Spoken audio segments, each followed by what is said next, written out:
This is the Catholic Charities Father English Food Pantry. We have 3 locations.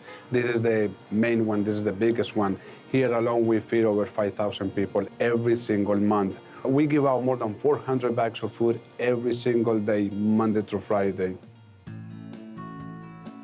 Folks, we're on location here in Paterson, New Jersey at the Father English Community Center.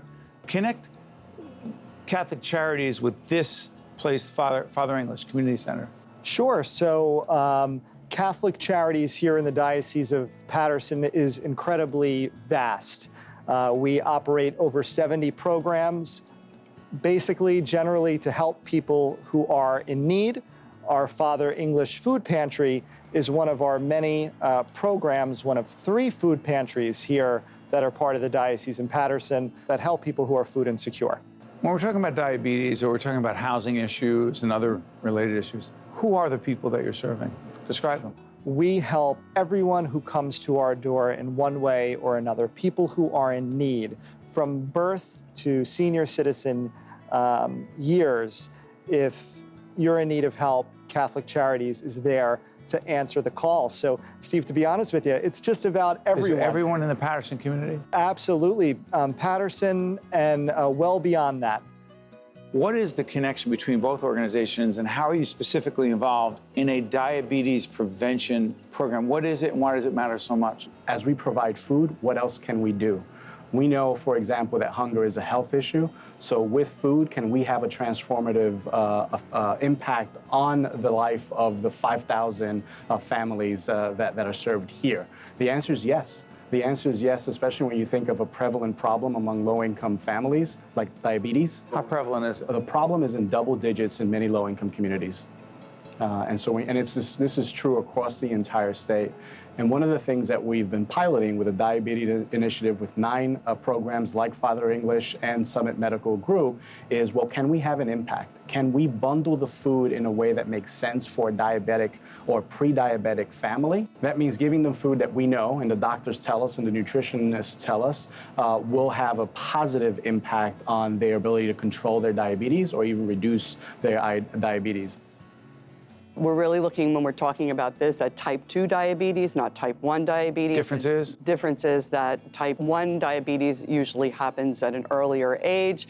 It's a non-functioning of the pancreas, and the hormone insulin requires insulin from the onset, very simple terms. And then type 2 diabetes is as we age or we have other chronic diseases, we may have a pancreas that doesn't function the way that it should, and so that hormone insulin doesn't do the job that it's designed to do, and so people build up sugar in their body and their sugars go up too high. We do have certain clients that have high A1C that we deal with. We've had clients that are even on a ventilator. We've had clients that get dialysis, so we deal with it. Fortunately, I'm currently monitoring my A1C, so I'm aware of the importance of appropriate eating habits and understanding, your glucose and your sugar level. So that is a really beautiful thing, and I'm seeing that we provide that here on Thursdays, and we provide appropriate food for those type of people in that situation.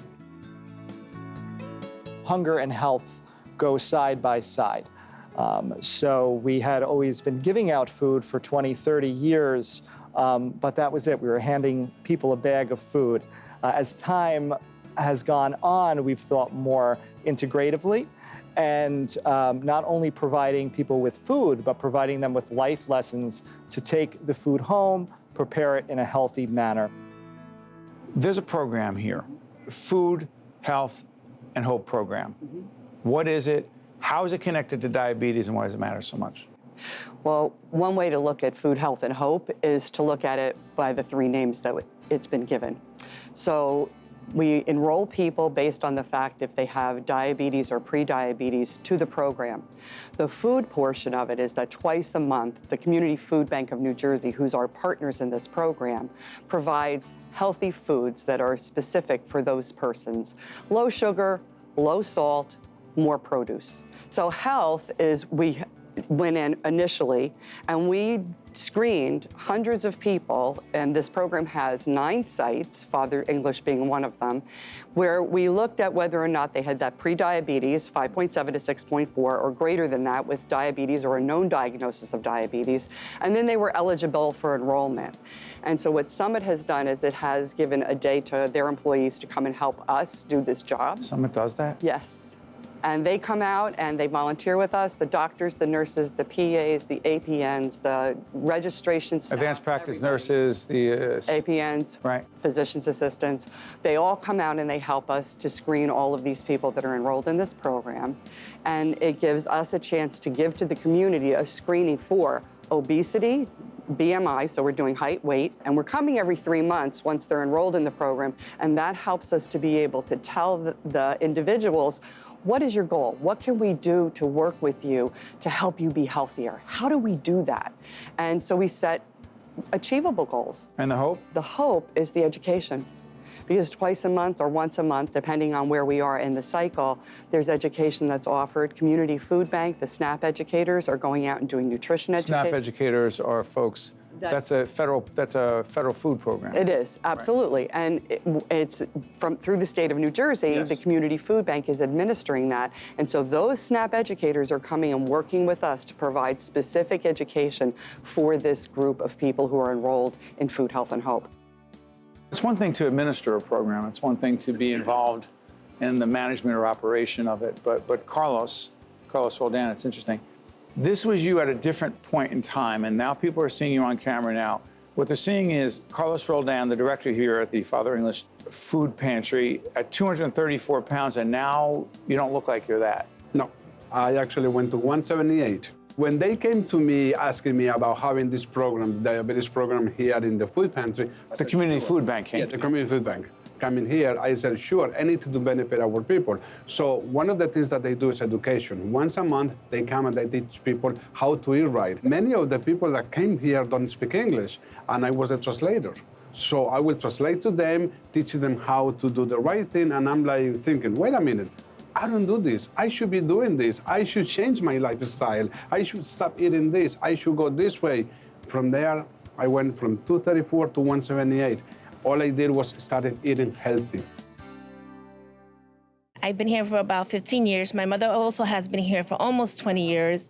My brother also works for the Catholic Charities, so my daughter volunteers here on Thursday. We feel very passionate about helping others and, just making everything better around us, because it only takes one person to make a difference. So we all together, it's like a family business for us. We all try to help and do our part. The first year, we did have an independent evaluation in which we found 74% of our enrolled participants had an improvement in one or more of their biometrics. So either their blood pressure went down, their weight went down, or their A1C went down.